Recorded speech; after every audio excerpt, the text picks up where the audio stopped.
అమ్మాయికి ఈ అమ్మాయికి దెబ్బేసి. కాబట్టి ఇప్పుడు అందుకని నెక్స్ట్ ట్రిప్కి వచ్చేటప్పటికి తేడా వస్తుంది కదా, ఈ లోపు ఆ ఫైట్ లో నుంచి అన్నని పక్కకి తప్పించాలన్నది ప్రధాన ఉద్దేశం. అందుకోసమే అంటే ఒక జగన్ విమర్శించడం, జలాశయాల విషయంలో ఇంకో విషయంలో జగన్ తప్పబడుతుంది తప్ప కాంగ్రెస్ పార్టీ కోసం ఆమె ఇండివిజువల్ గా డెసిషన్ ఏం తీసుకోలేకపోతున్నారా? అంటే ఇంకేం చేస్తారు, కాంగ్రెస్ పార్టీకి ఇక్కడ ఏం లేదు సీను, ఏదో ట్రై చేసింది అవ్వలేదు. కాబట్టి కనీసం తెలుగుదేశానికి ఉపయోగపడితే భవిష్యత్తులో ఇప్పుడు చంద్రబాబు గారికి ఒక కాన్సెప్ట్ ఉంది అక్కడ, రేపు ఎప్పుడైనా బీజేపీ తను అడిగినట్టు పని జరగకపోతే ఐఎన్డీఏ కూటమికి వెళ్తారు. ఈవిడ ఇప్పుడు ఇద్దరు ఆయన తరపున కాంగ్రెస్ లో పనిచేస్తుంటారు, ఒకళ్ళు రేవంత్ రెడ్డి, రెండు షర్మిల. ఇద్దరు సోనియా గాంధీ, రాహుల్ గాంధీ వీళ్ళతో బాగా క్లోజ్గా ఉంటారు.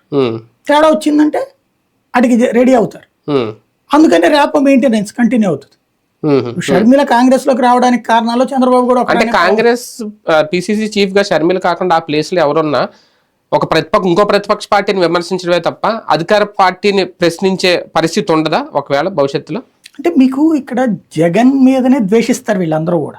2014 నుంచి చూసినా కాంగ్రెస్ పార్టీలో ఉన్న ప్రతి ఒక్కళ్ళు కూడా జగన్నే ద్వేషిస్తారు. చంద్రబాబుని ఇక్కడ వాళ్ళు ప్రేమిస్తారు కాంగ్రెస్ వాళ్ళు. ఎందుకంటే ఇక్కడ ఉన్న కాంగ్రెస్ లో ప్రస్తుతం మిగిలిన వాళ్ళందరూ కూడా తెలుగుదేశం అభిమానులైనటువంటి కాంగ్రెస్ నాయకులు.